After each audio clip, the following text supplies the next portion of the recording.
കാത്തിരിക്കണം. ഒരു chicken fried recipe ആയിട്ടാണ്. ഭയങ്കര സിമ്പിൾ ആയിട്ട് ഉണ്ടാക്കാം. അപ്പോൾ ട്രൈ ചെയ്ത് നോക്കണം കേട്ടോ. അപ്പോൾ ഇത് ഉണ്ടാക്കാനായിട്ട് ആദ്യം തന്നെ നമുക്ക് കുറച്ച് ഇൻഗ്രീഡിയൻസ് ഒന്ന് അരച്ചെടുക്കാനുണ്ട്. ഞാനിവിടെ ഒരു 7-8ഓളം വറ്റൽമുളക്, നമ്മൾ കാശ്മീരിയാണ് എടുത്തിട്ടുള്ളത്. എരിവിന് പാകത്തിനനുസരിച്ച് നോക്കിയെടുക്കാം കേട്ടോ. അപ്പോൾ അത് കുറച്ച് ചൂടുവെള്ളത്തിൽ ഒരു അരമണിക്കൂറോളം ഒന്ന് കുതിർത്തി വെച്ചിട്ടുണ്ട്. അപ്പോൾ അത് വേണം. പിന്നെ അതേപോലെ തന്നെ 1 ടേബിൾ സ്പൂൺ വിനാഗിരി എടുത്തിട്ടുണ്ട്, ഒരു 4-5 ചെറിയുള്ളി എടുത്തിട്ടുണ്ട്, കുറച്ച് കറിവേപ്പില, പിന്നെ മൊത്തം ഒരു വെളുത്തുള്ളി എടുത്തിട്ടുണ്ട്.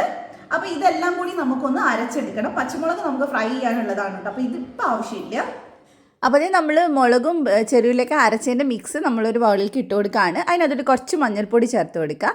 ആവശ്യത്തിനുള്ള ഉപ്പും കൂടെ ചേർത്തിട്ട് നല്ലപോലെ നമുക്കിതൊന്ന് മിക്സ് ചെയ്തെടുക്കാം. ഇനി ഇതിലേക്ക് ബോൺലെസ് ആയിട്ടുള്ള ചിക്കനാണ് എടുത്തിട്ട് ചെറിയ ക്യൂബായിട്ട് കട്ട് ചെയ്തെടുത്തിട്ടുണ്ട്.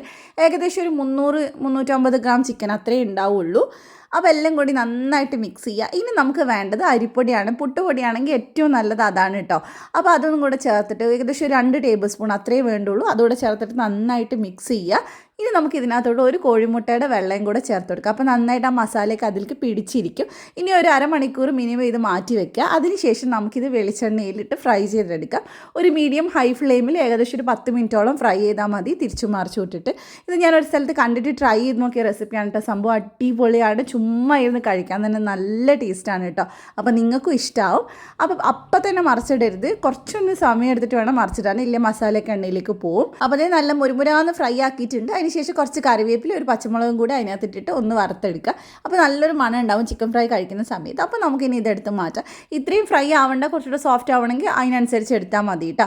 അപ്പോൾ ഇത് നമ്മളെല്ലാം റെഡിയാക്കി എടുത്തിട്ട് ഇതേപോലെ തന്നെ അടുത്തതും കൂടെ ബാക്കി ഫ്രൈ ചെയ്തെടുത്താൽ മതി. ഇനി നമുക്ക് ഏറ്റവും അവസാനമായിട്ട് ഇതിൽ കുറച്ച് നാരങ്ങാ നീരും അതുപോലെ തന്നെ കുറച്ചൊരു 1-2 നുള്ളു ഗരം മസാലയും കൂടെ ചേർത്ത് കഴിഞ്ഞാൽ സംഭവം സെറ്റ് ആയിട്ടുണ്ട്. നമ്മുടെ ചിക്കൻ ഫ്രൈ ഇവിടെ റെഡി ആയിട്ടുണ്ട്. നല്ല അടിപൊളിയായിട്ട് വന്നിട്ടുണ്ട്. നിങ്ങൾ എല്ലാവരും ട്രൈ ചെയ്ത് നോക്കിയിട്ട് ഫീഡ്ബാക്ക് അറിയിക്കാം.